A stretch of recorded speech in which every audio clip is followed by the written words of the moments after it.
আচ্ছা, আপনি কি জানেন পিঁপড়াদের বাসা ভেতর থেকে দেখতে কেমন? এই ব্যাপারটা জানার জন্যই 2012 সালের দিকে গবেষকরা একটা কাজ করলেন। তারা বেছে নিলেন লিফ কাটার নামে এক প্রজাতির পিঁপড়ার বাসা। গবেষকরা এই পিঁপড়াদের বাসার গর্তে লিকুইড সিমেন্ট ঢালতে শুরু করেন। মূলত এই সিমেন্ট জমে গেলে বাসার ভেতরে আকৃতিটা ফুলে উঠবে। কিন্তু গবেষকেরা ভাবতেও পারেননি পিঁপড়ার সেই বাসা কতটা বড় ছিল। সিমেন্ট দিয়ে পুরো গর্ত পূরণ করতেই গবেষকদের 3 দিন সময় লেগেছিল। সিমেন্ট লেগেছিল প্রায় 10 টনেরও বেশি। সিমেন্ট শুকিয়ে যাওয়ার মাসখানেক পর গবেষক দল মাটি খুঁড়তে শুরু করেন। তবে অবাক করা ব্যাপার হলো, মাটির নিচ থেকে পিঁপড়াদের সে বাসা উন্মোচন করতে গবেষকদের কয়েক সপ্তাহ লেগে গিয়েছিল। শেষ পর্যন্ত মাটি খুঁড়ে গবেষকরা যা দেখতে পেলেন তা চোখ কপালে তোলার মতো ব্যাপার। সিমেন্টের কাঠামোটিকে দেখে কোনো আর্কিটেক্টের নকশায় বানানো জটিল কোনো স্থাপনা মনে হতেই পারে, কিন্তু সেটি আসলে ছিল পিঁপড়াদের বানানো জটিল এক কলোনি, যাকে প্রায় গোটা একটা শহরে বলা চলে।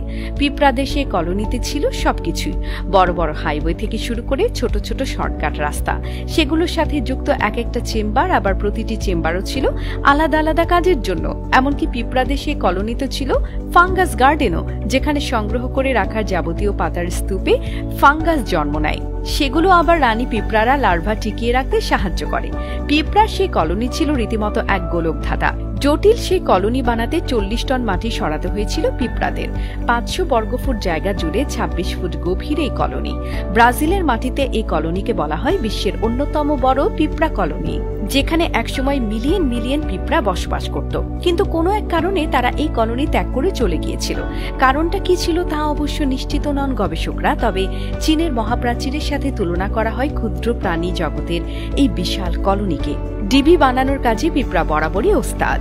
স্থান ভেদে এসব ডিবি পিঁপড়াদের বসবাস এবং লার্ভা থেকে সন্তান জন্ম নেওয়ার জন্য পরিমিত তাপমাত্রা এবং উপযুক্ত পরিবেশ প্রদান করে। সাধারণত সব ডিবিতেই পিঁপড়ারা মাটি খুঁড়ে অনেকগুলো সুড়ঙ্গ বানায়। অনেক সময় এদের সুড়ঙ্গ প্রায় 20 থেকে 25 মিটার পর্যন্ত গভীর হতে পারে। অনেকে মনে করতে পারেন একটা ডিবির ভেতর কয়েক হাজার পিঁপড়া মিলে আর কয়টাই বা সুড়ঙ্গ খনন করতে পারবে। কিন্তু শুনলে অবাক হবেন, জাপানের হোক্কাইডো দ্বীপে প্রায় 670 একর বিস্তৃত এক পিঁপড়ার কলোনি পাওয়া গেছে, যে কলোনিতে সন্ধান পাওয়া গেছে প্রায় 45,000 সংযুক্ত সুড়ঙ্গের।